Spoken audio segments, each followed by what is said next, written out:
Hello, I'm Danny, and I'm an addict. And I have a sneaking suspicion that a lot of viewers of this channel also suffer with this crippling affliction. So I'd like to show you my special chart, which I've written on some of my dodgy homemade acoustic paneling, and it helps me when I get the urge to buy a new bass.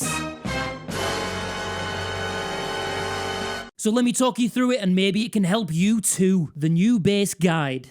First question, do I need a new bass? Well, the answer for me is always yes. But if the answer for you is no, then you can go straight down to don't look at basses. If you answered yes, then your next question is, have you been drinking? If you haven't been drinking, then you are free to look at basses on the internet. If your answer to have you been drinking is yes, don't look at basses. Drinking, no, look at basses. Drinking, yes, don't look at basses. However, rules are meant to be broken, and this week I had a major slip up.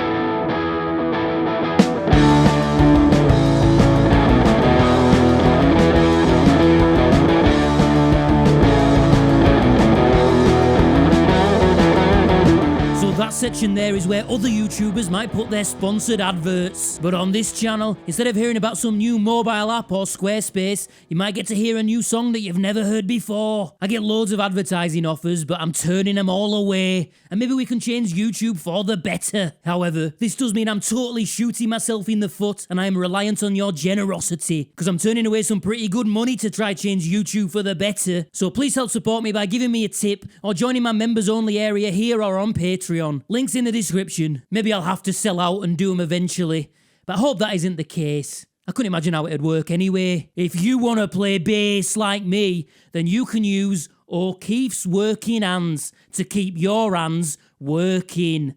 O'Keefe's Working Hands. Other brands are for Anyway, I got home late last Saturday night, had some chicken wings, and watched Thomas the Tank Engine Series 1 Episode 19, The Flying Kipper, my favourite episode. And then instead of going to bed, I went on Facebook Marketplace, where you can find such delights as this, and this, and this. And of course I searched in price order lowest first, like we all do. And this might surprise you, but I've never actually spent more than £400 English on a bass.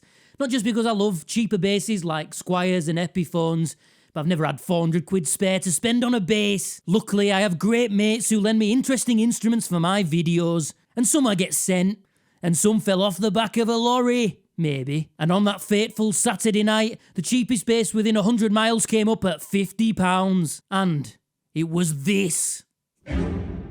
Yep, that is an Encore P bass glued onto a cheap Strat. And my Sunday morning walk of shame was a trip to Rotherham to pick this thing up. If you don't know what Rotherham's like, it's a bit like this instrument. Shoddy. Maybe it was this bass that inspired Joe Dart to remove his tone knob. And for a bit of extra support, it's got a bloody door panel or something holding it together. And some neat handiwork here. They say that a picture is worth 1,000 words. Here's Charlie Boy with his gold strings on his signature bass in an 8-dimensional video studio. And here's Danny with his taped up room and his new instrument. Not that I'm jealous of Charles Bear too. You think I'm jealous? I'm not jealous. Me. It's more like envy. He's bloody good, isn't he? So, let's see how this thing sounds. Oh. I'll play above the 3rd fret then, shall I?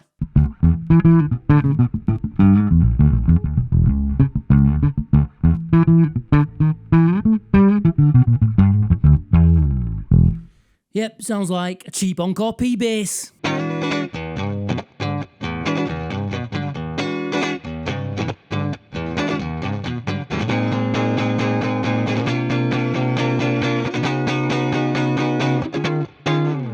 Probably should have tuned that, shouldn't I? What a professional YouTuber. I've never understood what people do with these kind of twin necks. Imagine D.D. Ramone getting ready for his guitar solo.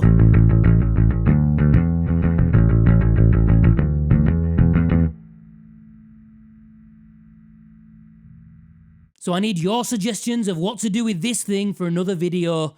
Maybe I could do a bit of a guitar and bass loop.